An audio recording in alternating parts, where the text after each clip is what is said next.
cette semaine une radiographie de notre système de santé. La 5e vague de Covid touche nos hôpitaux et les soignants alertent. Sous-effectifs, fermeture de lits, fermeture de services, tout cela met la vie des patients en danger. Réforme a recueilli le témoignage de praticiens qui dressent un état des lieux de la situation. Des témoignages qui ont fortement marqué, ému la rédaction, d'autant que nombre de soignants restent fortement engagés, attachés au service public, fortement engagés également auprès des patients pour que la relation avec eux reste encore humaine, même sous pression, même sous tension. Je vous propose de retrouver leur prise de parole et leur prise de position dans Réforme et sur réforme.net. Bonjour, pour la 2e année, la Croix publie l'année des religions qui revient sur 12 mois d'actualité religieuse dans le monde, en France, à Rome. Dans ce hors-série, on retrouvera tout ce qui concerne le rapport Sauvé, ses conséquences. Ce sont aussi les réformes que continue d'entreprendre le pape François pour l'Église. Et c'est aussi un retour sur son voyage en Irak.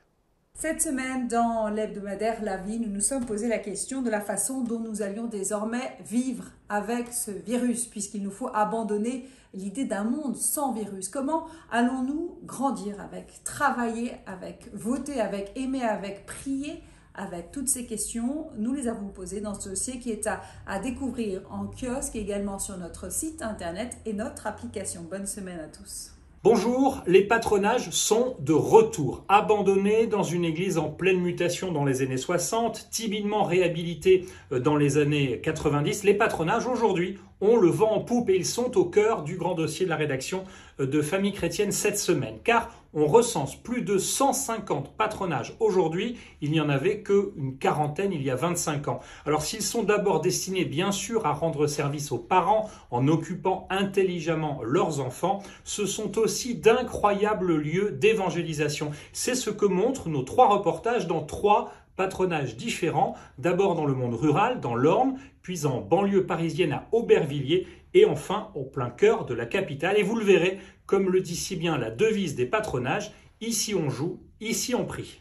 Bonjour, à la une de France catholique cette semaine, la vieillesse, vue chrétiennement comme une époque privilégiée pour se donner à Dieu, pour se donner aux autres et pour, bien entendu, réfléchir sur son éternité. Nous vous offrons un bel entretien avec Thomas de Coninck, qui est professeur émérite de philosophie au Québec et qui a 87 ans. Reportage aussi dans France catholique sur l'abbaye de Farmoutier en Seine-et-Marne, qui a un succès fou parce que les sœurs au sein de cette abbaye bénédictine accueillent d'autres sœurs très âgées au sein d'un EHPAD. Et puis, réflexion dans le dernier numéro de France catholique sur l'œuvre de Michel Houellebecq.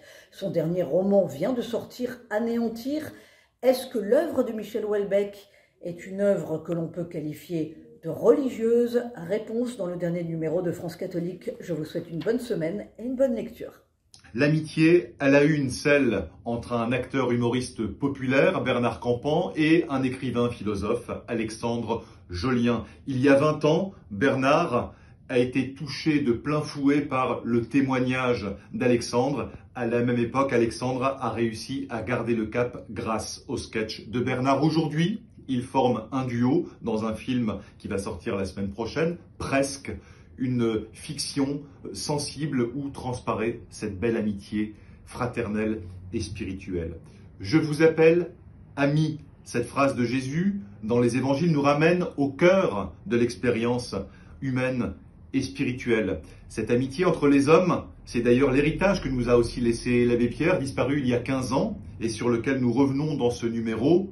L'amitié, c'est enfin ce que recherchent tous ceux qui font vivre l'Église sur le terrain et qui, en plein dans la tempête et en plein synode, cherchent de nouvelles voies vers les autres.